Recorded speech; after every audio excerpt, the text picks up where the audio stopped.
everyone, this is BritDog. Today I'm reviewing the LEGO Avengers Age of Ultron, the Hulkbuster Smash set from 2015. It has 3 minifigures, 1 big fig, 248 pieces, and retailed for $30 back when it was released. So here is Ultron Prime. This figure is exclusive to this set, and it is pretty interesting. They do use those cylinder pieces as well as the red studs to emulate flight, but it's a very interesting character from about the middle of the movie, and it's a nice way to get the main villain, because you do get like his minions, but you don't get the main Ultron himself. There's some very nice gunmetal gray detailing. And he also uses this interesting neck attachment, which comes in some of the other sets, and is different from the one in the Mandalorian set of last year. I think these pieces are a little bit thinner. With that bit removed, you can see a better look at his face print, which looks admittedly pretty wacky without the attachment, but a pretty cool character overall, and a nice exclusive figure.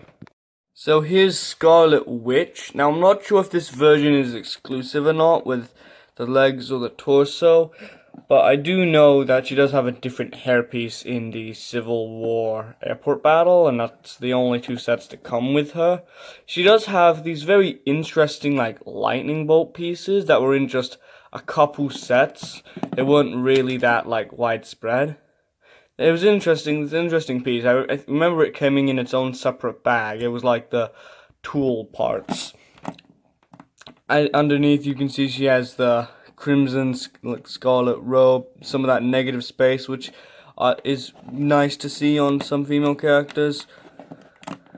You do have what I think is supposed to be her skin showing, though it doesn't look like it because it's a lot darker than her actual skin. I understand they had to do that because otherwise you would get this weird pale effect, but I would honestly prefer the pale effect than this because it looks really weird. I mean, both ways look weird. On one side she has her eyes red and she's using her powers, and on the other side she just has like a confident smile or something. This face may be used for like Supergirl or something. I could probably see it be used for Supergirl, but that's it for Scarlet Witch. So here's Iron Man in his Mark 43 outfit. Again, uses those same cylinder pieces and studs, just in light blue. And I think this version comes in like the Avengers Tower from this wave. I couldn't really tell you since the Iron Man suits do look quite similar, but this one does look very nice. You do have these pretty nice, you can see like I guess curves or different plates of armor. Looks very nice. Same on the back, you see some of that gunmetal gray showing through. And if you're not sure with how the Iron Man helmet works, it has a separate piece that just attaches to this main part and allows you to flip up the mask like that. This is the old face without the computer, without the interface underneath. One side he looks angry, and the other side he has a confident smirk. This face came in so many sets back in the day, so I'm glad they've updated it. So that's it for Iron Man. So here is the Hulk figure. Now this is the cheapest way to get this version with that Avengers logo on the pants. He does come in, I think, the Hydra Fortress. And they use a new mold for the time that's more accurate to Mark Ruffalo, and I like that. This one doesn't have molded toes, but they've printed the toes on, which I like. Something that the 2019 version is noticeably missing. You can see there's some nice printing on his pants with the Avengers A logo. And if you're unsure how these big figs work, they have a hand that can hold a rod, which attaches to the arm build, which has a blue, like one of those Technic axle and pin pieces that just attaches in, and it's the same piece just inverted on this side. And it's very rare to get big figs in sets cheaper than $50, but this set was only $30, and it was probably one of the reasons why it sold as well as it did.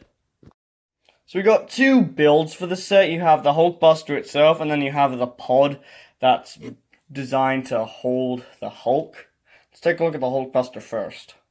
Now, the Hulkbuster is probably the first time we ever got a big mech like this. I mean, I guess we technically got Groot the year before, but this is, I think, what caused the dawn of the so many mechs that we get in, like, Ninjago and superhero themes. So, if you don't like mechs, you can blame it on this set. Now, for this set, I don't think it looks terrible, though it definitely hasn't aged well, especially compared to the 2018 version. So, starting from the top, you do have the same dome piece that's used on the 2018 version, though this one looks a lot flatter, and the print is a bit more simplistic. So, which makes it look a bit dated. You can just lift that up, and then you can just put Iron Man in, or you can flip this whole part down, and Iron Man fits in there quite nicely. The main front has the arc reactor, which is a nice little build. You do get some nice pearl gold pieces just kind of scattered throughout, which is nice. Now, one thing, I'm not sure if this is because of age or if this is just the way I'm positioning it, but the joints seem very loose. Maybe that's just my copy, but the joints seem a lot looser than, say, the 2018 Hulkbuster.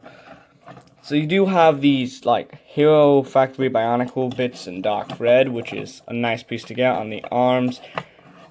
On the back, you do have these little thrust jets, which you can kind of adjust slightly. Now, the arm builds are different. This one just has a normal, like, the arc reactor or whatever that's called underneath. And I like that they went the extra mile to put that underneath there for detailing. Now, this arm has a stud shooter, which shoots some interesting ammo. It's a pearl gold stud on one of those translucent blue canisters. You can just push down like this.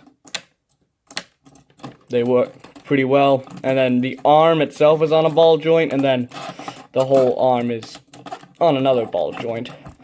Moving down to the legs, you can see on the bottom they do have that blue thrust, which again I appreciate. Now, one thing I'm not really a fan of is how kind of exposed this side is. Like, if you move these arms back, you can very clearly see the system that they have going on. You can see the gray Technic pieces, and you can also see the tan bits, and you have the gray Technic rod poking out. So maybe if they had just, like, smoothened that up a bit, or added a couple extra pieces, made it 35 instead of $30, I'm sure no one would have complained. They just maybe hit it a bit better. As for the feet themselves, you do have the feet, which are on ball joints, and then the legs, which are on kind of ball joints. You can kind of move them up and down. You can't really move them as much as you can with the rest. So you can pose this pretty well. I'm personally not going to pose this because I'm not good at posing things. But that's about it for the Hulkbuster. Let's take a look at the pod designed to hold the Hulk. The design choice they went with was about, I think, half or a third of the pod. Because I think there's about 6, I can't remember how many there is, but there's more than 2 of these little things. And they each have a sticker, which is not too difficult to put on. It's a pretty big sticker. It says Stark Industries. It's on both sides.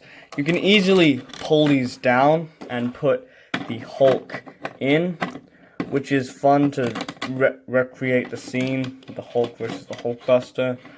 You do have to have his arms up, though, otherwise they do get in the way of the pod.